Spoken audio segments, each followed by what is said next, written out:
Welcome students, welcome to our channel NK Mathematics classes. Students, class 11 का मैंने first video बनाया था जिसमें मैंने जितनी भी टॉपिक्स थी सबके बारे में इंट्रोडक्शन दिया, सेट थ्योरी, फिर मैंने आपको बताया set builder form, roster form, empty set, subset, null set, power set, universal set, finite set and infinite set. उसके बाद फिर मैंने आपको बताया था union, intersection of sets, complements of sets and set का डिफरेंस, और फिर वेन डायग्राम था। और उसके बाद जो लास्ट की टॉपिक थी वो नंबर ऑफ एलिमेंट्स सेट के थे। इतने टॉपिक्स को मैंने डिस्क्राइब तो कर दिया था, लेकिन उस पर कुछ क्वेश्चंस मुझे बताने थे। मैंने लिखा है some important question set theory NCERT based question. Okay, now starts some question. तो मैंने यहाँ पे अपने कुछ क्वेश्चंस लिए हुए हैं जिसको मैं आपको डिस्क्राइब करना चाहूँगा। सबसे पहला जो था सेट थ्योरी का एग्जांपल। तो सेट थ्योरी पर मेरे पास कुछ क्वेश्चंस हैं, जैसे यहाँ मैं लिख दूँ कि collection of all rivers flowing in India. अब रिवर्स में तो बहुत से रिवर्स आते हैं, लेकिन सभी रिवर्स का आप सेट तो कलेक्ट कर नहीं सकते हैं। तो ये परफेक्ट मतलब वेल कॉम्बिनेशन ऑफ डेटा तो है नहीं, तो इसको हम सेट थ्योरी में एग्जाम्पल पे नहीं लगा सकते, क्योंकि इसमें हम जितना भी बहुत सी रिवर हैं जिन्हें हमें पता भी नहीं होता कि कितने रिवर्स हैं क्या है, तो सभी का सेट बनना चाहिए। फिर उसके बाद एग्जाम्पल है कलेक्शन ऑफ और popular cinema actors of India. India के जितने भी एक्टर्स हैं, बहुत से एक्टर्स हैं, तो उनका अगर आप सेट बनाना चाहें तो आप बना सकते हैं, क्योंकि अगर आप काउंटिंग के लिए आएंगे तो आप बिल्कुल कर सकते हैं। ओके, कुछ ऐसे चीज़ें जिन्हें आप काउंट ना कर सकें या उनको आप एग्जैक्ट डिफाइन ना कर सकें, वो सेट थ्योरी में नहीं आता।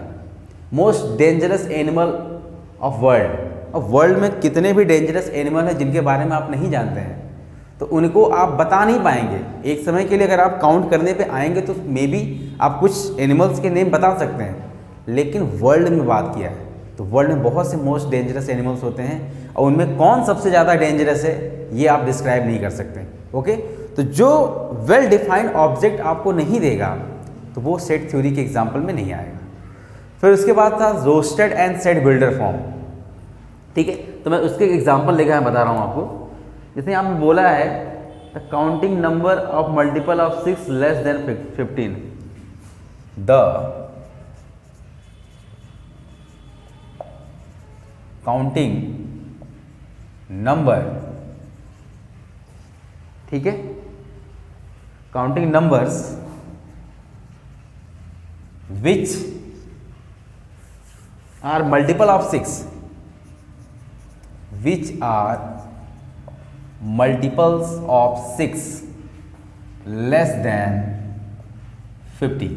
देखिए ये स्टेटमेंट में आपको दे दिया है, तो इसको उसने कहा है कि रोस्टेड फॉर्म में लिखना। तो एक सेट आप एज्यूम कर लेंगे ऐसे करली ब्रैकेट में, the counting number which are multiple of 6। एक तो 6 का मल्टीपल होना चाहिए, 6 के टेबल में आना चाहिए, और लेस देन 50। तो पहले स्टार्टिंग ही 6 से होगा। Counting number means natural number, positive number. 6, 12, 18, 24, 30, 36, 42 and 48। इसके बाद जो भी नेक्स्ट नंबर आप जाएंगे वो 50 से एबव हो जाएगा, लेस देन 50। देखिए ये जो यहाँ पे स्टेटमेंट लिखा था ये इसी का रोस्टेड फॉर्म है। तो ऐसे वर्ड में लिखा है तो ये सेट बिल्डर फॉर्म था। इस सेट बिल्डर फॉर्म को आपने क्या लिखा, रोस्टेड फॉर्म में, इस न्यूमेरिक फॉर्म में। एक एग्जाम्पल मैं ऐसा लेता हूँ कि जो रोस्टेड फॉर्म का होगा उसको आपको लिखना है सेट बिल्डर फॉर्म। जैसे एग्जाम्पल है यहाँ पे,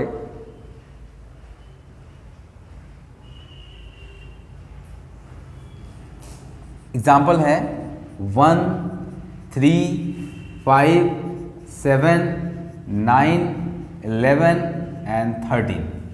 ये आपका रोस्टेड फॉर्म है, इन्हें हमें लिखना है सेट बिल्डर फॉर्म में।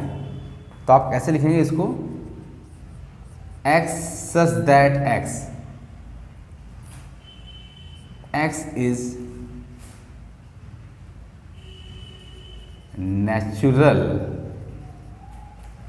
natural odd number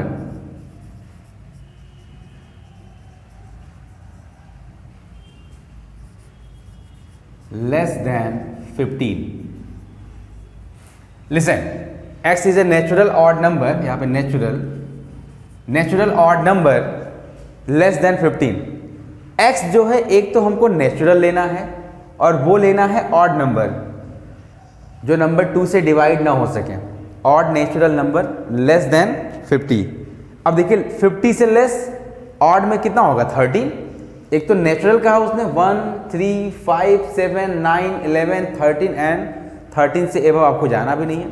तो दिस इज रोस्टेड फॉर्म, उसको आपने कन्वर्ट किया स्टेट बिल्डर फॉर्म में. मैं एक एक एग्जांपल आपको दे रहा हूँ ताकि आपको समझ में आए. कुछ ऐसे क्वेश्चंस आते हैं जिनको आप बना सकें. अब इस टाइप के आपके पास कुछ क्वेश्चंस होंगे तो आप मुझसे कमेंट बॉक्स में पूछ सकते हैं. फिर इसके बाद साहब मैंने एक वर्ड आपको दिया था बिलोंग टू. बिलोंग टू का मतलब ई की साइन. अब जैसे मान लीजिए आपके पास मैंने कहा एक सेट है 1, 2, 3, 4, 5, 6, 7, 8 फॉर एग्जाम्पल. उसमें आपसे कह देता है कि बिलोंग टू लगाना है एंड नॉट बिलोंग टू लगाना है. बिलोंग टू जिससे आपका रिलेशन है. अब यहाँ पे जैसे मैंने 3 is belong to set A, यहाँ पे दे दे 11 बिलोंग टू सेट ए, तो यहाँ पे नॉट बिलोंग होगा क्योंकि 11 इस सेट के अंदर आ ही नहीं रहा है. जो 11 का एलिमेंट है वो इस सेट से बिलोंग नहीं कर रहा है. तो ऐसी साइड. तो पहले एक्सरसाइज में क्या था कि सेट थ्योरी के बारे में जानना था. कुछ एग्जांपल थे, बिलोंग टू या नॉट बिलोंग टू की साइन थी. एक था रोस्टेड फॉर्म, दूसरा सेट बिल्डर फॉर्म. रोस्टेड से सेट बिल्डर में कन्वर्ट करना एंड सेट बिल्डर से रोस्टेड में कन्वर्ट करना. ये था आपके फर्स्ट एक्सरसाइज के क्वेश्चन थे. ठीक है, यही इतना था. इसके बाद का जो क्वेश्चन था आपके पास वो आपको बताना था कि सेट आपका इम्पटी है कि नहीं. ठीक, इम्पटी सेट था. इसके बाद जैसे क्वेश्चन है,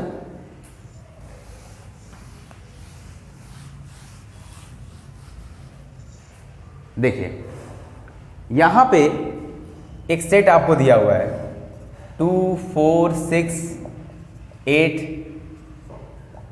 10 मान लीजिए दिया हुआ आपको. तो अब ये पूछ रहा है कि 3 के लिए.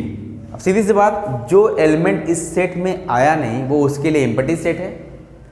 Collection of all even number, तो ऑड नंबर के लिए क्या हो गया, ये एम्प्टी सेट हो गया. कलेक्शन ऑफ ऑल गर्ल्स, तो बॉयज के लिए क्या हो गया, एम्प्टी सेट हो गया. ऐसे एग्जाम्पल बनेंगे एम्प्टी सेट के. ओके, फिर एम्प्टी सेट के बाद था आपका सबसेट. सबसेट मतलब सेट के अंदर सेट आना. सबसेट के एग्जाम्पल में आपको बता दूं कि जैसे यहां पे एक सेट आपको दिया हुआ है, सेट ए बोला हुआ है a is equal to X such that x plus 2 is equal to 3. पहला कंडीशन उसने a के लिए कहा है. और b के लिए उसने कहा हुआ है कि x is belong to natural number, x such that x is belong to natural number and less than 2 and less than 2. देखिए ये दोनों आपको सेट बिल्डर फॉर्म में दिया है. पहले इसको हम रोस्टेड फॉर्म में कन्वर्ट करें. पहला जो यहां से कंडीशन फॉलो कर रहा है a के लिए x plus 2 is equal to 3, तो x की वैल्यू क्या होगी 3 माइनस 1 2, कितना आएगा 1. तो a का जो एलिमेंट मिला आपको वो सिर्फ क्या मिला 1. x is belong to natural number less than 1. b के लिए क्या बोला, एक तो नेचुरल नंबर से बिलोंग करना लेस देन 2. लेस देन 2 से मतलब ये भी क्या आया 1. तो यहां देखिए ये दोनों सेट आपस में क्या है, इक्वल भी हैं. और हम ये भी बोल सकते हैं a is subset of b, क्योंकि a का एलिमेंट b में आ रहा है and b is subset of a, क्योंकि दोनों बराबर आया है. दोनों किसी के सबसेट हम बोल सकते हैं. सबसेट की साइन है. वैसे ये दोनों सेट आपस में इक्वल भी है. तो इसी में आपका इक्वल सेट भी रिवीजन हो गया एंड सबसेट भी हो गया. ठीक है, कुछ और भी एग्जांपल हम लेके चलें. ठीक है, अच्छा यहां पे उसने कहा है एक एग्जांपल दूसरा लेके चल रहा हूं आपको. तो इरेज कर दूं. एक सेट A है और बोला है x such that x belong to natural number, और साथ में क्या बोला है उसने कि x is a natural number and prime factor of 36. And prime factor of 36। और एक बी के लिए उसने बात किया है, वो रोस्टेड फॉर्म में दिया है 1 3, उसके बाद कुछ एग्जाम्पल हैं 1 2 3 4 6 9 12। 1 के बाद 2 है, 3 4 6 9 एंड 12, ये आपको दिया हुआ है। एक तो उसने कहा 36 का प्राइम फैक्टर, पहले मैं आपको तो प्राइम नंबर मैंने बताया था आपको, prime number which number can be divisible by itself and 1, जो नंबर खुद से कटे और 1 से कटे, ठीक है। तो 36 का प्राइम फैक्टराइजेशन क्या होगा, तो प्राइम नंबर 2 से स्टार्ट होता है, तो 36 2 से भी कट रहा है। दूसरा प्राइम नंबर 3, 36 3 से भी डिवाइड हो रहा है, फिर 4 से भी हो रहा है, but 4 is not a prime number, क्योंकि प्राइम फैक्टर का है सिर्फ, तो सिर्फ नंबर क्या होने चाहिए, प्राइम। फिर 3 के बाद कौन सा ये प्राइम नंबर से डिवाइड होगा, 3 के बाद जो भी आप प्राइम नंबर लेंगे उसको कोई भी नंबर डिवाइड नहीं करेगा, क्योंकि इसके बाद प्राइम नंबर 7 आएगा, 7 तो डिवाइड कर नहीं रहा, 5 से भी नहीं हो रहा। फिर इसके बाद प्राइम नंबर आएगा 11, 11 से भी नहीं हो रहा, 13 से भी नहीं हो रहा, सिर्फ ओनली 2 ऐसे प्राइम नंबर आपको मिलेंगे। अब बोल रहा है कि और बी के बारे में तो आपको कर्ली ब्रैकेट में दिया ही है, तो ये 2 and 3 सेट बी में आ रहा है, तो ए इज सबसेट ऑफ बी, क्योंकि ये जो एलिमेंट है वो इस सेट बी के अंदर आ रहा है, तो ये क्या हो गया, आपका सबसेट हो गया। ओके, तो एक एक एग्जाम्पल से मैं एक एक टॉपिक को क्लियर करता जा रहा हूं। ओके, आप लिखना चाहें तो लिख सकते हैं। कि इसके बाद बात करते हैं पावर सेट की। पावर सेट, आपके पास एक सेट दिया हुआ है, small A small B small C, find the power set. मैंने आपको पहले कहा था कि power set is a number of all subsets, तो ये चलता है 2 power n, where n is number of element, number of element, ठीक है। कितने एलिमेंट है n के प्लेस पे, 3, 1 2 3, 2 पावर 3 कितना आया, 8। ओके स्टूडेंट्स, 8 आया। आपको ऐसे 8 सबसेट मिलेंगे, इसके 8 सबसेट, ठीक है।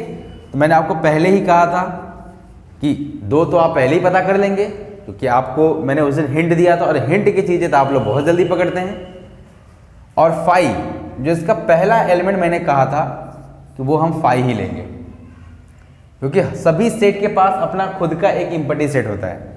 फिर single single, small A small B small C, फिर ए बी सी के बाद double double, A B B C और फाइनली ए सी, ठीक। फिर उसके बाद finally triple, A B C. अब देखिए 1 2 3 4 5 6 7 8 सबसेट इसके मिल गए, इसी को बोलते हैं पावर सेट। ओके, और फिर मैंने यूनिवर्सल सेट तो बताया था कि कॉम्बिनेशन ऑफ ऑल नंबर्स अगर आप लेते हैं तो सभी नंबर का combination universal set. Universal set ये होता है कि जिसमें से हम अलग अलग सेट को निकालते हैं, ठीक। उसके बाद की जो टॉपिक थी वो था आपका union and intersection, union and intersection.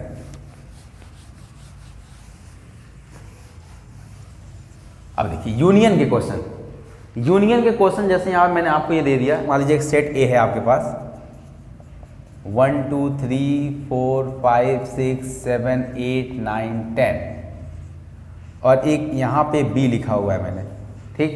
B में जो सेट आपका आ रहा है 6 7 8 9 10 11 12 एंड 13। चलिए पहले हम अगर ए यूनियन बी की बात करते हैं, तो मैंने आपसे क्या बोला था कि यूनियन केस में जो कॉमन आते हैं उन्हें एक बार लिखते हैं, क्योंकि सेट के अंदर कभी भी एलिमेंट रिपीट नहीं करता, लेकिन जो बचे हैं उन्हें भी हम सीक्वेंस ऑर्डर में लिखेंगे। ये 6 हुआ, ये 7 हुआ, ये 8 हुआ, ये 9 हुआ, ये 10, 11, 12 एंड 13। चलिए क्या देखा आपने, जो कॉमन एलिमेंट उसको एक बार लिखा और जो मर्ज पे जो एलिमेंट बचे थे हम उसे भी लिखे। दूसरी टॉपिक आती थी इंटरसेक्शन की। तो इंटरसेक्शन के लिए मैंने कहा था कि दोनों में इंटरसेक्ट करें, जहां पे दोनों में कॉमन आए। तो जो एलिमेंट सिर्फ कॉमन आते हैं हम सिर्फ उन्हें लिखते हैं। 6, 7, 8, 9, 10, यही जो आपके 5 एलिमेंट थे वो कॉमन आ रहे थे। This is union, this is intersection, ये यूनियन। अब आपको कोई सेट ए बी आपको बना के दिया है ये, तो कभी कभी एक नहीं, दो नहीं, 3 सेट भी आते हैं। 3 सेट, जैसे मान लीजिए इसी में मैं एक सेट ले लूं, सेट सी, मान लीजिए वो आपका एलिमेंट है 11, 12, 13, 14 एंड मान लीजिए 15 है। अब आपसे अगर उसने ये कह दिया कि find A union B union C, अगर 3 सेट का यूनियन पूछने लगा तो कम से कम पहले किसी 2 को आपको एक साथ रखना पड़ेगा। ठीक, तो मान लीजिए अगर आप ए यूनियन बी को एक साथ रखते तो अभी आपने ए यूनियन बी निकाला है, इतना आया है। फिर सी के साथ क्या करना है, यूनियन। तो ए यूनियन बी आप निकाले हैं 1 to 13 तक गया है, उसको सी के साथ यूनियन करना है। तो जरा इसके में देखिए 11, 12 और 13 कॉमन आ रहे हैं। तो ये जो आपका सेट हो जाएगा 1, 2, 3, 4, 5, 6, 7, 8, 9, 10 तक तो कोई कॉमन नहीं आया। उसके बाद देखिए 11, 12, 13, 14 एंड फाइनली 15, ये तीनों सेट का यूनियन हो जाएगा। 11, 12, 13 कॉमन है, उसे एक बार लिखा। तो कहने का मतलब ये हुआ कि जो कॉमन एलिमेंट उसे हम एक बार लिख रहे हैं। 3 भी दे दे तो किसी 2 को आप अगर बी और सी को भी साथ लेके चलते ना, फिर ए के साथ यूनियन करते, तब भी आपका आंसर ये आता। क्योंकि हमारे पास जो फार्मूला वो ये होता है कि अगर सेम सेट को, अगर सेट ए है, अगर उसी सेट के साथ यूनियन करें तब भी ए आएगा। ठीक, और यहाँ पे कि अगर set A union B union C है, इसे आप लिख सकते हैं किसी, मान लीजिए इन 2 को एक साथ लिखा, सी के साथ यूनियन किया, या ए को बाहर लिया, बी का पहले सी के साथ कर लिया, दोनों आपका इक्वल आएगा, कोई डाउट नहीं है। ठीक है, ये था आपका यूनियन का केस। इसके बाद था नेक्स्ट टॉपिक, वो था कॉम्प्लीमेंट। किसी सेट का कॉम्प्लीमेंट निकालना। तो कॉम्प्लीमेंट जानने से पहले आपको सेट का डिफरेंस जानना पड़ेगा। जैसे मान लीजिए यही रहे 2 सेट और इसी एग्जाम्पल को हम लेके चलते हैं और हमने यूनियन इंटरसेक्शन तो बता दिया, अब मैं निकाल रहा हूं डिफरेंस। डिफरेंस निकालते हैं। अब यहां से आपको अगर a माइनस बी बताना है तो मैंने कहा कि जो पहले सेट है पूरी प्योरिटी, ये सब मैं फर्स्ट पार्ट में बता चुका हूँ। 11 की जो फर्स्ट वीडियो मैंने बनाई थी, ये सब उसमें डिस्क्राइब कर चुका हूँ। बस इस वीडियो में, इस पार्ट में क्वेश्चन को मैं सॉल्व करवा रहा हूँ। तो a, यहाँ पे a माइनस बी है। ओके, तो a पहले लिखा हुआ है तो प्योरिटी हम a को देंगे, b बाद में। तो ऐसा नहीं होता कि पहले को पहले से माइनस कर दें, दूसरे को नहीं। जितने कॉमन एलिमेंट आते हैं सिर्फ वही माइनस होते हैं। तो a में जो एलिमेंट था वो ये था,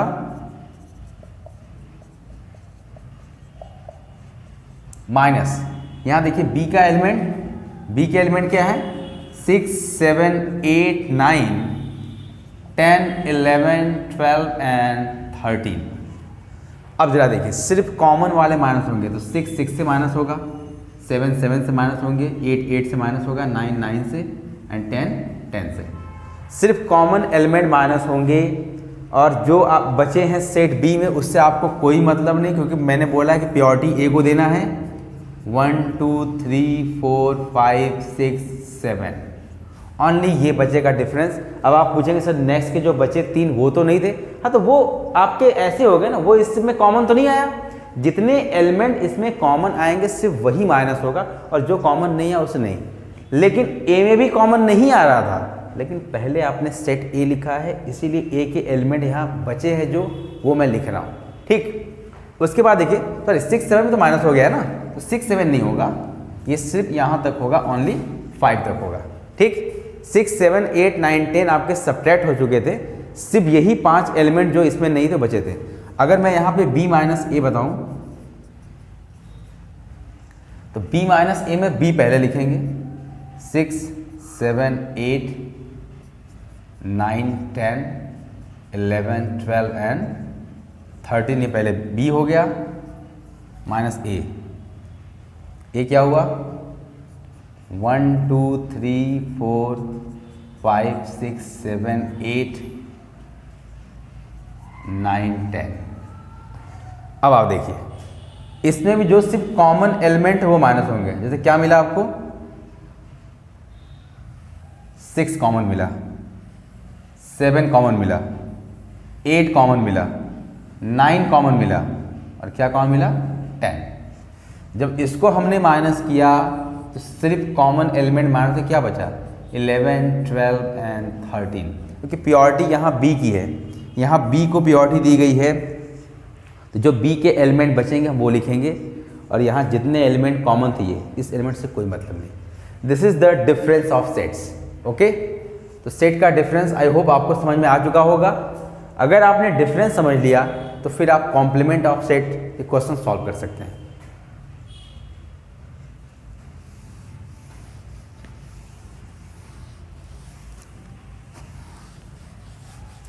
अब देखिए कॉम्प्लीमेंट,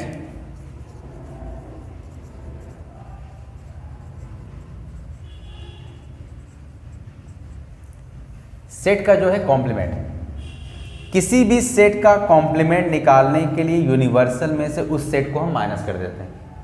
ठीक है, b कॉम्प्लीमेंट निकालना है तो u माइनस बी, अगर a यूनियन b का कॉम्प्लीमेंट निकालना है तो पूरे यूनिवर्सल में से a यूनियन b को माइनस करना होगा। इस तरीके से हम निकालते हैं। ठीक है, तो आइए मैं कुछ क्वेश्चन आपको कॉम्प्लीमेंट का बताता हूं।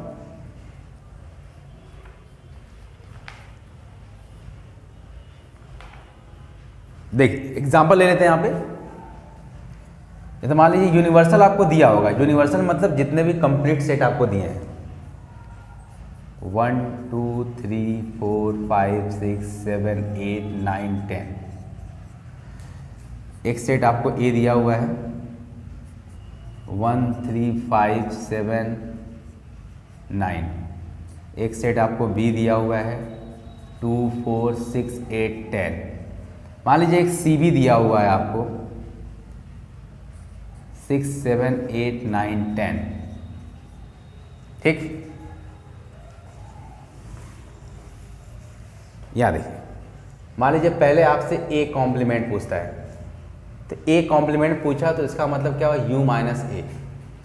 तो पहले आप u को लिखेंगे 3 4 5 6 7 8 9 10 माइनस ए, जो ए आपका सेट है वो आप लिखेंगे 1 3 5 7 एंड 9। मैंने आपसे क्या बोला, जितने एलिमेंट कॉमन होंगे सिर्फ वही सब्ट्रैक्ट होंगे, तो बचेगा 2 4 6 8 10। बाकी जितने एलिमेंट कॉमन थे वो क्या हो गए सब्ट्रैक्ट होंगे। अगर आपसे b कॉम्प्लीमेंट पूछता तो u माइनस बी। ठीक है, u आप लिख लीजिए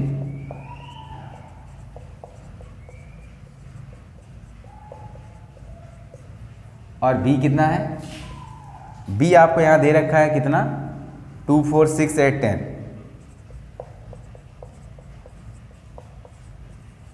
यहां पे जितने कॉमन एलिमेंट होंगे सिर्फ वही माइनस होंगे, तो 1 3 5 7 और क्या बचा 9, ये b कॉम्प्लीमेंट हो गया। ऐसे ही c कॉम्प्लीमेंट आपसे पूछेगा तो u माइनस सी, तो u माइनस सी मैं अगर ऐड करूं तो 6 7 8 9 10, 6 7 8 9 10 सब्ट्रैक्ट हो जाएगा, ये सिर्फ मिलेगा आपको 1 2 3 4 एंड फाइनली 5। इस तरीके से हम सेट का कॉम्प्लीमेंट निकालते हैं। Okay, this is the complement of set. कभी कभी ऐसे भी क्वेश्चंस आते हैं, जैसे मान लीजिए इसी में अगर उसने पूछा होता आपसे कि A यूनियन C कॉम्प्लीमेंट, इसका मतलब होता है कि U minus A union C। ठीक, तो तो पहले आपको निकालना पड़ेगा ए यूनियन सी। ए को सी के साथ आप मर्ज कर रहे हैं, तो आएगा 1 3 5, और देखिए 5 के बाद 6 है इसमें, तो 6 आप लिखेंगे। 7 एक बार है तो 7 भी लिखेंगे। 8 तो है नहीं, 8 भी लिखेंगे। 9 2 टाइम्स 9 और 10। ये आ गया ए यूनियन सी। पूरे यूनिवर्सल में से ए यूनियन सी को माइनस करना है। A union C complement, U में से पहले 1 माइनस हो गया, 2 बचा, 3 माइनस हो गया, 4 बचा, 5 भी माइनस हुआ, 6 भी, 7 भी, 8 भी, 9 भी, 10 भी, ओनली क्या बचा 2, 4। तो जिसका भी कॉम्प्लीमेंट आपसे पूछ ले, आप उसको उस सेट से क्या कर दीजिए, माइनस कर दीजिए। This is the complement of sets.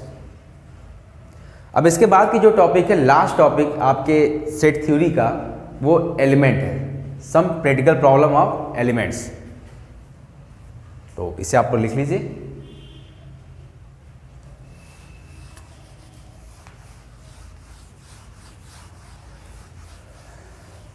इसके लिए मैं इस फॉर्मूले की बात कर रहा हूं, N A union B, N A plus N B minus N A intersection B. ठीक, ये 2 के लिए।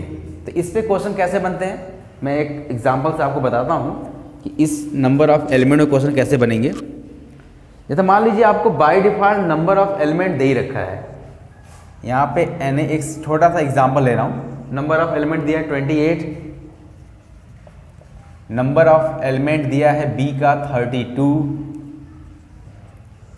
और number of A union B आपको दे रखा है, वो दिया है आपको 50। तो कहने का मतलब ये है कि 28 30 ये दिया है, ये यूनियन दिया है। ठीक, तो जहां जहां दिया वो वैल्यू आप रिप्लेस कर दिए। यूनियन आपको 50 दिया है, एन ए 28, ये 32। तो आपसे पूछा क्या है, आपसे पूछा था number of A intersection B, इसकी वैल्यू, इसी की वैल्यू आपको निकालनी है। ठीक, ये आपका हो जाएगा 50, ये हो जाएगा 60, एंड ए इंटरसेक्शन, इसको आप इस तरफ ट्रांसफर कर दीजिए। And A intersection B is equal to 60 minus 50, कितना आया 10। ये आपने कॉमन एलिमेंट निकाल लिया। तो ये इंटरसेक्शन के नंबर ऑफ एलिमेंट है। अच्छा, एक चीज़ और मैं आपको बता दूं, अभी आपको मैं आगे कुछ क्वेश्चन बताने जा रहा हूँ वर्ड प्रॉब्लम। थोड़ा उस वर्ड प्रॉब्लम को ध्यान से आप देखिएगा कि वो क्वेश्चन कैसे हम सॉल्व करते हैं। ठीक है,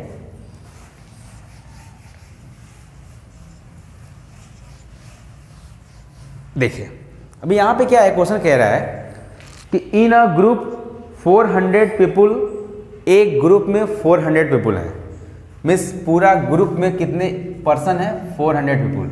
उसमें कुछ लोग लैंग्वेज जो स्पीक कर रहे हैं, बोल रहे हैं, तो बोल रहा है कि 250 कैन स्पीक हिंदी। 250 जो नंबर ऑफ एलिमेंट है हिंदी बोलने वाले, वो कितने हैं 250, 250 लोग हिंदी बोलते हैं। ठीक, एंड 200 स्पीक इंग्लिश, और इंग्लिश बोलने वाले 200 हैं।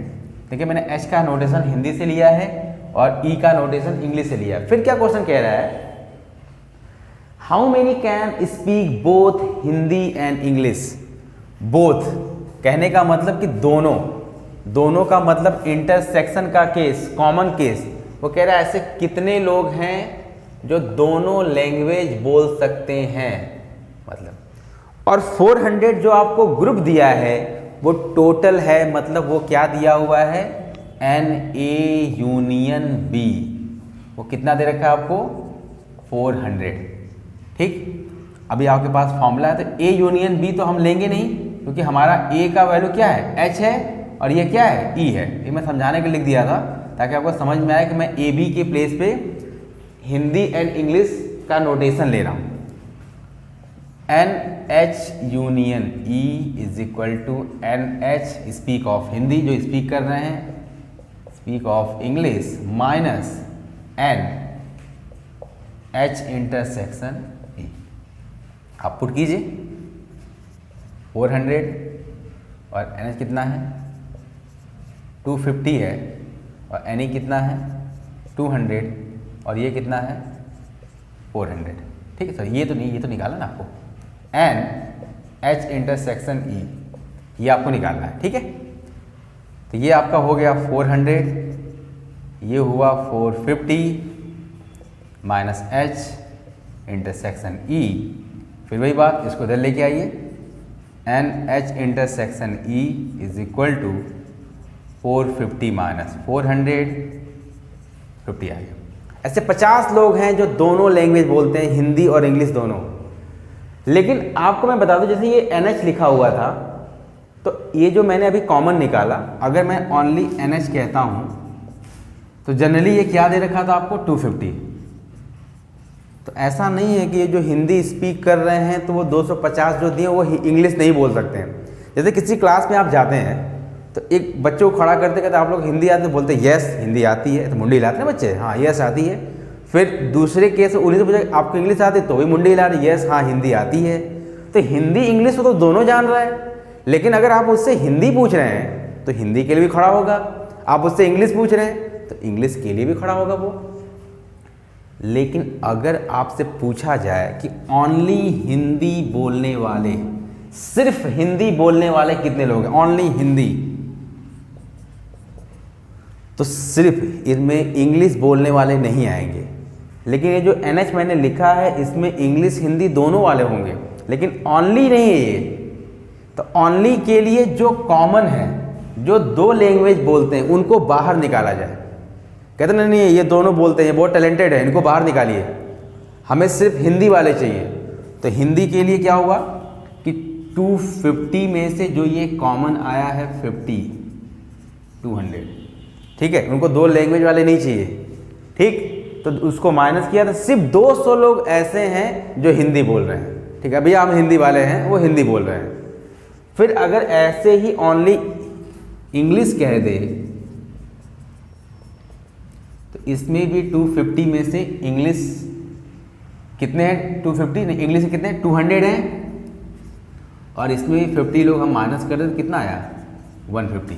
अगर इसी में ओनली हिंदी ओनली इंग्लिश कहेगा तो कहने का मतलब फार्मूला ये है कि जिसके लिए ओनली कहेगा उस पूरे नंबर में से कॉमन नंबर को माइनस कर देंगे।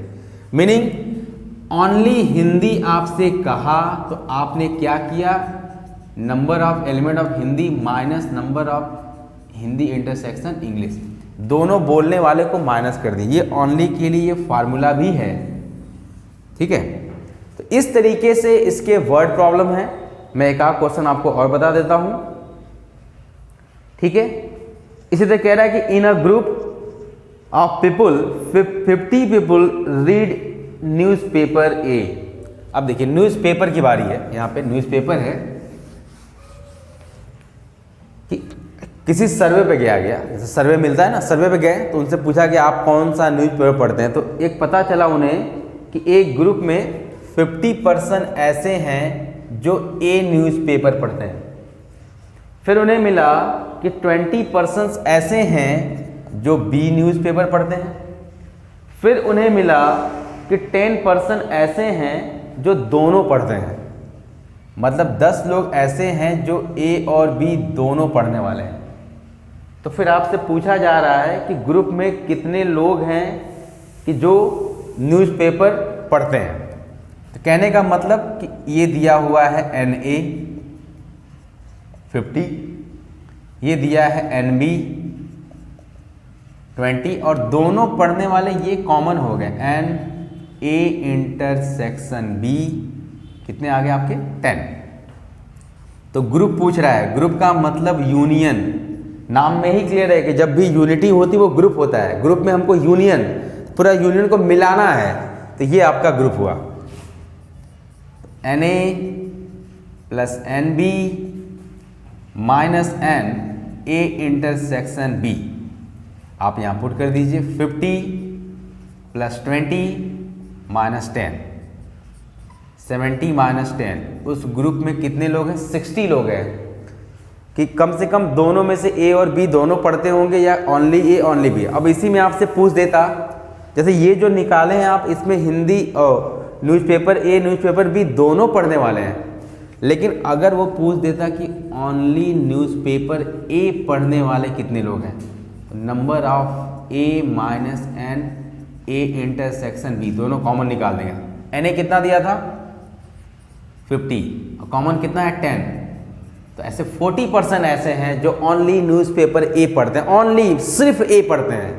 बट 50-60% ऐसे हैं जो 60 थे वो ग्रुप में दोनों पढ़ सकते हैं या अलग अलग ही पढ़ सकते हैं।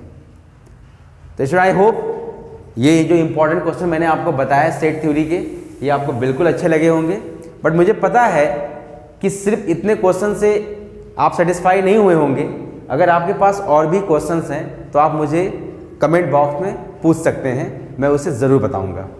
स्टूडेंट, आई होप ये वीडियो आपको अच्छी लगी होगी। अगर ये वीडियो आपको अच्छी लगती है तो हमारे चैनल को सब्सक्राइब कर लीजिएगा और बेल आइकन को कंपल्सरी प्रेस कर लीजिएगा, ताकि आपको आने वाले जितने भी वीडियोज़ हैं मेरे नए अपडेट्स वो आपको मिलते रहें। Thank you.